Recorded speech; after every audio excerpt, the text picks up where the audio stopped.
This is Macro to Micro, and I'm Joel Marr. In this episode, we will be discussing the second of two physical creations in our world that are loaded with ancestral wisdom.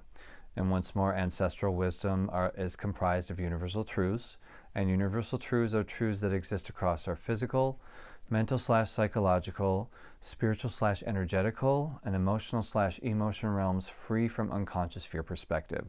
The last episode we had was talking about the babushka nesting dolls. This time we'll be talking about our good friend, the seesaw.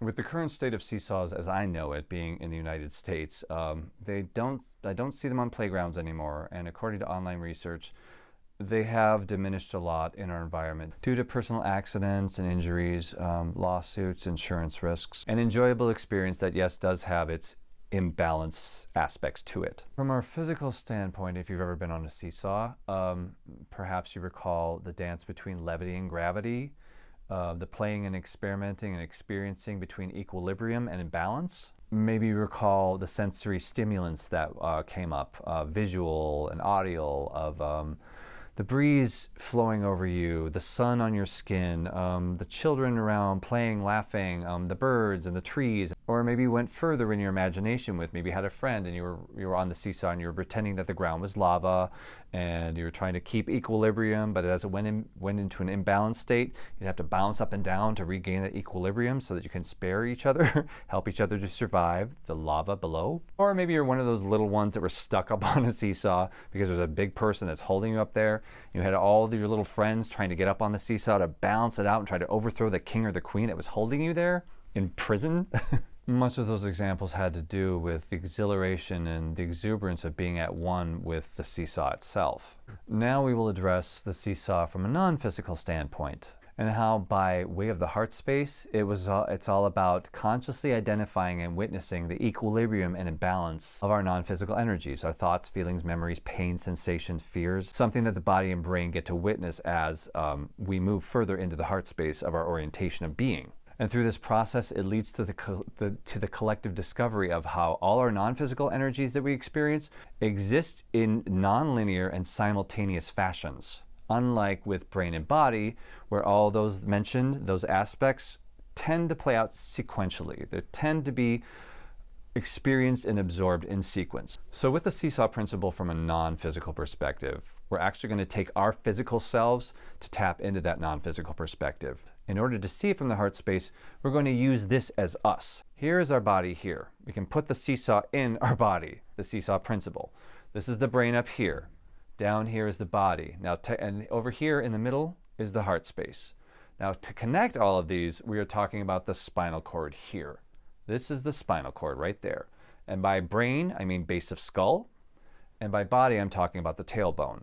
And here's the spinal cord. Heart sits right in the center. The reason why the spinal cord is so relevant is because this will be addressed later.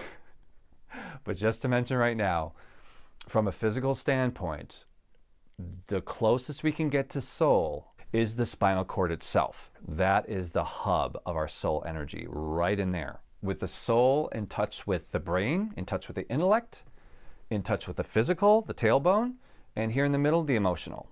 Now, going back to the human evolution timeline, as was talked about in the first episode, we know that through body and brain orientation, the seesaw was always doing this. We were always experiencing equilibrium and imbalance, consciously and unconsciously throughout our evolution as it unfolded. Now, since I said body was over here, with body orientation, it was like this. In spite of all this happening, this was body orientation right here. This was the prime focus. Brain down here and heart were supporting the body all the time. The brain sending signals and transmitters and such to help the body preserve itself, to help the body to understand physical needs, how to build tools, how to build shelter, how to evolve out of the animal kingdom. All the while body was oriented, it was acting as if it was the student. It was completely learning, not having an awareness of what the heart was doing, or even heart brain. We didn't have words for that at that time.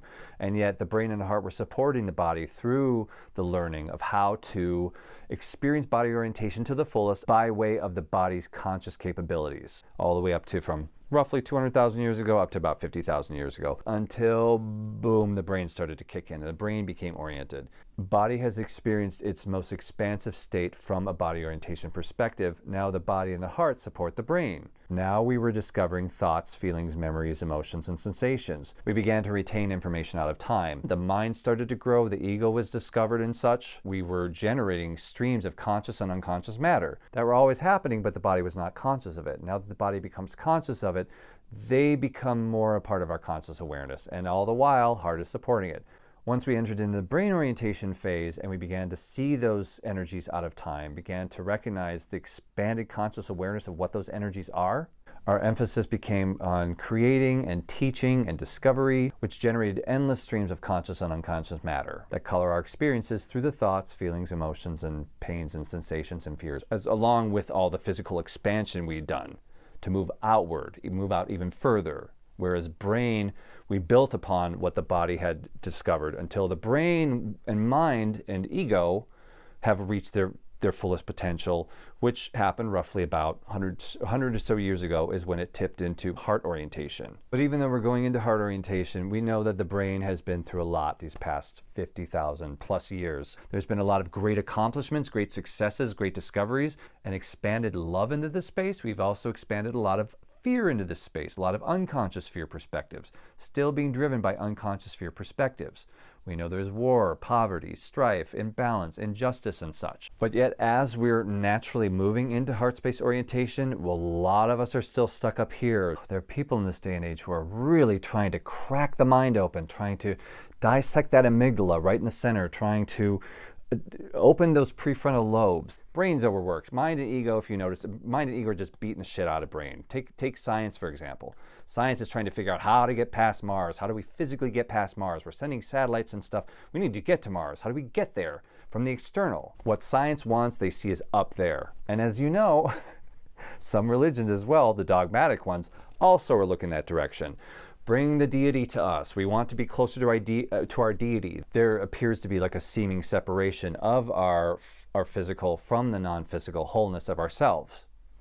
And yet, science and religion, even though they don't like to necessarily acknowledge each other, okay, they're both looking in the same direction. They both desire something that's out there. Brains and minds, they've gone to their fullest. They've gone as far externally expansive as they can. Brain and body have completed the external expansion components of the human experience. But much of the brain's overload has to do with the moving from industry into technology. Being that industry is more physical oriented and technology is non-physically oriented, the process of moving from physical orientation points into non-physical orientation points. We've never done this before. What we're experiencing now, we have experienced for the past 100 plus years, we will never experience in our human timeline ever again. This is the big shift. We've always been physically oriented. Even though we've had non-physical awareness of things, we've had awareness of heart and soul, in the elusive sense, the romanticism and poeticism of the heart and soul, the shift of being oriented in those spaces from a physical plane space is what trips people up, and that has to do with the unconscious fear perspective. That's where the heart space comes in, heart space orientation. From the heart space, it leads to the dawn of the conscious balancing and conscious witnessing and identifying of any and all equilibrium and imbalance in our space, most specifically from our non-physical perspectives, from our non-physical energies of thoughts, feelings, memories, pains, fears, and sensations. Heart's already got it here. Heart already knows where it's going. It's the brain and body. It's their turn now to take the passenger or take the back seat while the heart sits in the driver's seat. So with heart orientation, it is all about the experience and conscious awareness of equilibrium and imbalance, the recognition of the seesaw of self. So in introducing the Seesaw Principle as our body and our body into the Seesaw Principle, this will touch upon a small series of episodes coming up that will deal with self-care and self-healing techniques that are exploratory and consciously expanding into heart space orientation, where they can see unconscious fear perspectives for what they are. They can see how thoughts, feelings, memories, emotions, pains, and sensations and fears don't exist in sequence in the heart and soul space the way they do in the brain and body space. But there will be more of the Seesaw Principle to come. This is just a general introduction, just getting your brains, bodies, hearts, and souls wet. And with that note, I will mention that the next episode is going to be about the meaning of life. If you've ever heard that question before, what's the meaning of life? I used to hear it all the time when I was a kid, younger, and I don't hear people ask that anymore. Perhaps they gave up on looking for an answer. Nevertheless, we will discuss the meaning of life, not just from the brain's physical perspective, but also from the heart's non-physical space of knowing and truth, and to see and discern the differences and similarities within that. Should you have any questions or other expressions you'd like to share, the comment section below is your friend. And as always, I'm Joel Marr, and from my wellness to yours, thank you for teaching me everything we know about us.